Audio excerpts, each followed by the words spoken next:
Good morning, and I am back this time with another talk summary. This time it's the Asthma in Pregnancy talk article.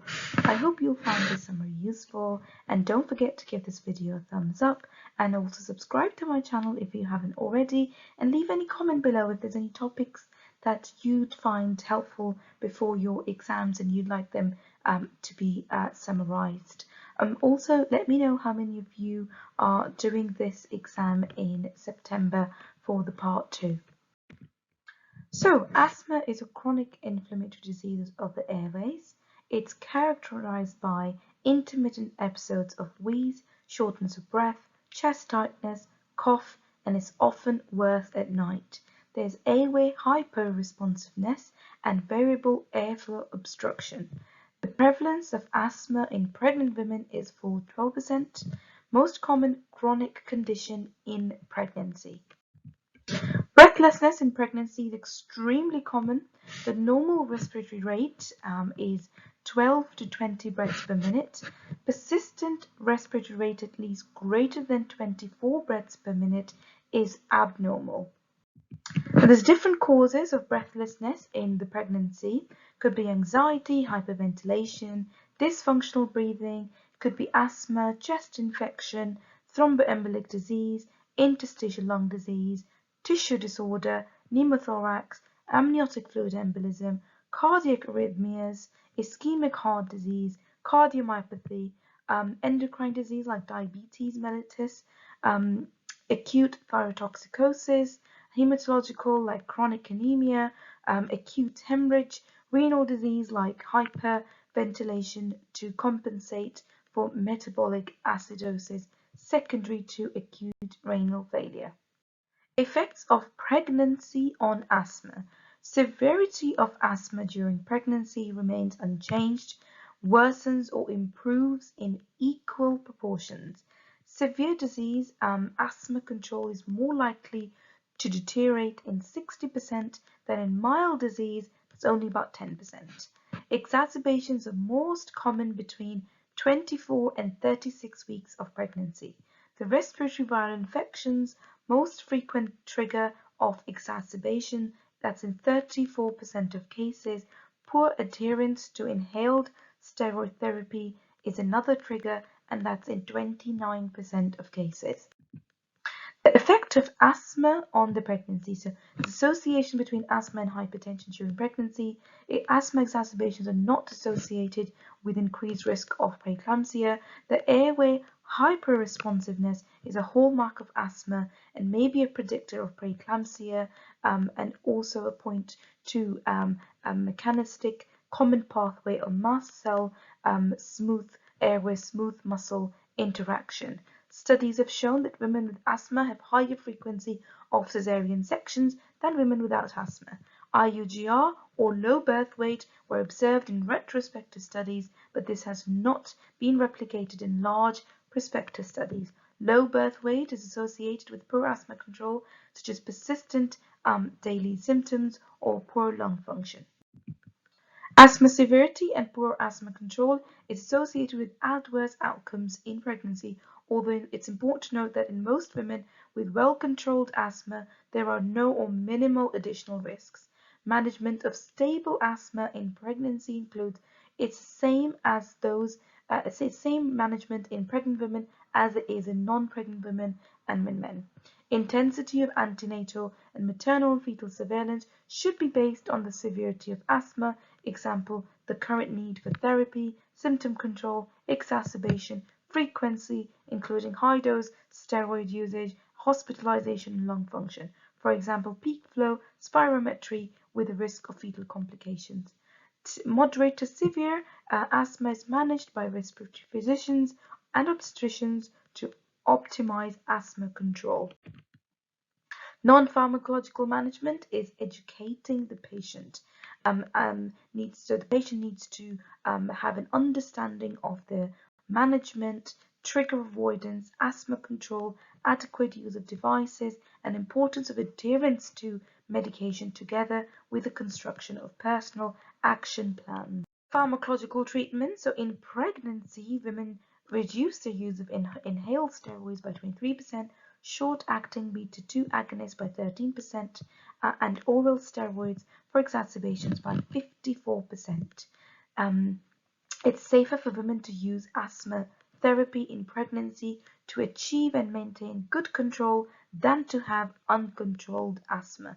Inhaled steroids, short and long-acting beta-2 agonists, theophylline do not increase risk of maternal or neonatal outcomes such as preeclampsia, fetal congenital malformations, low birth weight, or preterm delivery. Good asthma control remains the aim throughout the pregnancy. Inhaled steroids are standard anti-inflammatory therapy, which is safe in pregnancy, reduces risk of asthma exacerbation during pregnancy. Short-acting beta-2 agonists are safe during pregnancy. Salmeterol and formoterol did not cause fetal malformations, preterm birth, or low birth weight. Safety of long-acting beta-2 agonists prescribed alone in the absence of inhaled steroids has been questioned if and is normally used together with an inhaled steroid. Theophylline is safe in pregnancy. Serum theophylline levels need to be monitored throughout the pregnancy in routine care and because pregnancy might affect the pharmacokinetics of theophylline. Oral steroids and systemic therapy are required to manage acute severe or life-threatening exacerbations. Studies have shown oral steroids have shown to increase risk of fetal cleft lip or palate in first trimester. The increased risk is only small, that's less than 0.3%. So oral steroids should be used with caution and only when there's a clear clinical need. Leukotriene modifiers are increasingly used in mild to moderate asthma and have a good safety profile. Anti-IgE is the only biological therapy available for asthma, only prescribed in specialist tertiary asthma centers and not recommended during pregnancy. Immunosuppressants like methotrexate and cyclosporin are contraindicated in pregnancy, but in the non-pregnant individuals sometimes used particularly as oral steroid sparing agents in severe asthmatics. Management of asthma exacerbation in pregnancy involves following the British Thoracic guidance on the use of steroids, nebulized beta-2 agonist, oxygen additional supportive care dependent upon severity. We'll go through the asthma ladder in a few seconds. So for labor and delivery, asthma does not usually affect labor or delivery, with less than a fifth of women experiencing an exacerbation during labor, and severe or life-threatening exacerbations are very rare. Prostaglandins like hemobate can cause bronchospasms, so used with caution. Prostaglandins like prostin is not associated with bronchospasms. Asthma in postpartum and breastfeeding. Postpartum period is not an increased risk of asthma exacerbation, and few months postpartum, the severity typically reverts to pre-pregnancy levels. Same medications are deemed safe in pregnancy, which are to be continued, and those with a negative or uncertain safety profile are to be avoided during the breastfeeding period. NSAIDs for analgesia are normally contraindicated in asthma, but may cause bronchospasm, but in women who do not have this intolerance, they can be used. The World Health Organization recommends exclusively breastfeeding for at least 6 months to gain the benefit for the infant, so they do not develop allergies and also asthma in life, but this can sometimes be difficult for the mother, especially if she has severe asthma and she's requiring hospitalization or extra care. Physiological factors affecting asthma in pregnancy: increase in free cortisol levels may protect against inflammatory triggers. Increase in bronchodilating substances may improve airway responsiveness. Increase in bronchoconstricting substances may promote airway constriction. A placental 11 beta hydroxysteroid dehydrogenase type 2 decreased activity associated with an increase in placental cortisol concentration and low birth weight. Placental gene expression of inflammatory cytokines may promote low birth weight. Modification of cell-mediated immunity may influence maternal response to infection and inflammation. So this was a stepwise ladder that I was talking about. There's 5 steps. Step 1 is inhaled short-acting beta-2 agonist. Step 2 is add inhaled steroid, 200 to 800 micrograms per day. Step 3 is add inhaled long-acting beta-2 agonist. Assess control with it. If it's working, fine, carry on. If it's not working, then and if the response is it's helpful but the response is still inadequate, then continue the long-acting beta-2 agonist and increase inhaled steroid dose to 800 micrograms a day. If there's no response to long-acting beta-2 agonist, then stop the long-acting beta-2 agonist and increase inhaled steroid to 800 micrograms a day. If control is still inadequate, then institute another therapy with leukotriene receptor antagonist or theophylline. Step 4 is consider trials of increasing inhaled steroid to up to 2,000 micrograms a day, and addition of a 4th drug like leukotriene receptor antagonist or theophylline or beta-2 agonist tablet.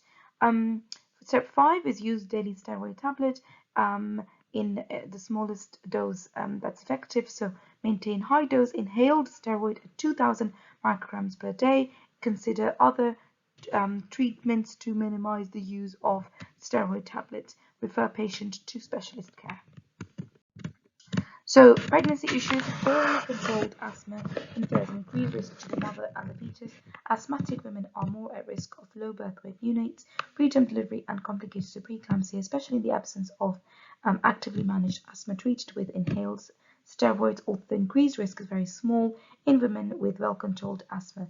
There's no contraindication to most first-line treatments for asthma when used in pregnancy. Smoking cessation is an important part of general obstetric advice, but it's important in asthma to reduce symptoms, and the efficacy of inhaled steroids to reduce as inhaled steroids reduced in asthmatics who smoke. Exacerbations of asthma should be managed in line with current guidelines from the British Thoracic Society and Scottish Intercollegiate Guidelines Network.